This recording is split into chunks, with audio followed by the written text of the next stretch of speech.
ছোট্ট একটা গল্প শোনাই, গল্পটা শুনেন, কাজে দেবে। একটা ফ্যামিলি, 4 ভাই 3 বোন আছে।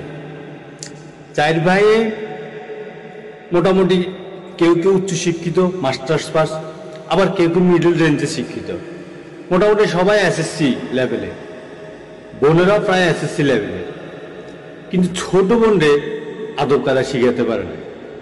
ছোট বোনরে বিয়ে দিছি কিভাবে জানেন? শুধু নামাজ পড়া শিখেছে, কোরআন তেলাওয়াত করা শিখেছে। এখন নামাজ পড়ার কোরআন তেলাওয়াতটা কিন্তু পরিপূর্ণ দিন না, এটা দিনের একটা অংশ। ওই অবস্থাতে বিয়ে দিয়ে এখন এমন এক অবস্থা আছে, যেহেতু আদব কায়দা তাকে শিখাতে পারে নাই। এখন যে পরিবারে বিয়ে দিচ্ছে ওই পরিবারটা পুরোটাই অশান্তির মধ্যে আছে, তার হাজবেন্ডটাও অশান্তির মধ্যে আছে। আদব কায়দা শিখে নেয় তো। মাঝে মাঝে এটা আশ্চর্য লাগে যে একটা ফ্যামিলির মধ্যে কেউ কেউ মাস্টার্স পাস, আবার মোটামুটি কেউ নিরক্ষর না, মোটামুটি সবাই এসএসসি লেভেলের, কিন্তু তাদের একটা বোনরে আদব কায়দা শিখিয়ে দিতে পারে নাই। এখন এই আদব কায়দা না শিখাতে পারার কারণে এখন প্রায় সময় তার হাজবেন্ডের সাথে বেয়াদবি করে।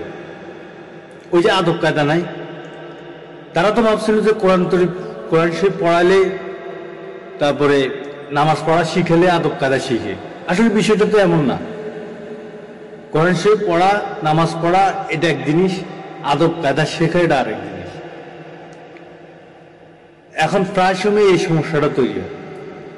আর সবচেয়ে বড় আরো কষ্টের বিষয় হলো তাদেরকে এই বিষয়গুলো যখন জানানো হয়, এটাও এই বিষয়ের কোনো মাথা ঘামানো, মানে এটাকে যে একটা সমাধান করার প্রয়োজন, একটা অবস্থানে নেওয়ার প্রয়োজন। কারণ তাদের মেয়ে আরেক ঘরে থাকে, আরেক ঘরে বসবাস করবে, আরেক ঘরে সংসার করতে হবে, এই জিনিসটা তাদের সেন্সে আসে না।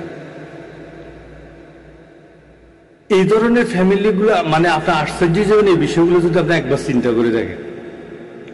আপনাদের মেয়েকে মাস্টার্স পাস করায়েন না, এমএ পাস করানোর প্রয়োজন নাই, মেয়েটার আদব কায়দা শিখাবেন।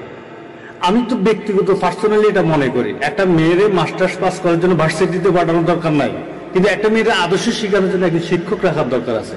কারণ তার সেই মেয়েটার দ্বারা আর একটা পরিবার ধ্বংস হয়ে যাবে, একটা ছেলের জীবন নষ্ট হয়ে যাবে, একটা পরিবারের জীবন নষ্ট হয়ে যাবে, এবং কি তার ছেলে মেয়ে থাকলেও তার ছেলে মেয়ের জীবনটা নষ্ট হয়ে যাবে। ইয়েস, কারণ সে মানুষ করতে পারবে না, তো তার ওই যোগ্যতা, ওই ক্যাটাগরি নেই, তো সে তো বেয়াদব। এই কারণে জ্ঞানীরা বলে শিক্ষিত মূর্খ। অনেক বেশি লেখাপড়ার দরকার হয় না, লেখাপড়া কম করা, কিন্তু শিষ্টাচার, আদব কায়দা এগুলো শিখাতে হবে।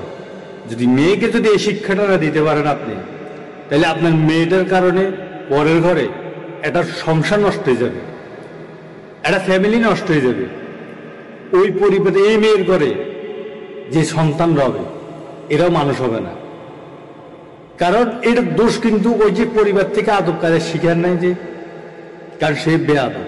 যারা আদব কায়দা থাকে না সে বেয়াদব। এই কারণে মেয়েদেরকে বিশেষ করে আদব কায়দা শিখাতে হয়, এবং এটা লাজেম, জরুরি, এটা ফরজ পর্যায়ে পড়ে যায়। কারণ একটা মেয়ের কারণে একটা পরিবার ধ্বংস হয়ে যাবে। জি, এটা বাস্তব।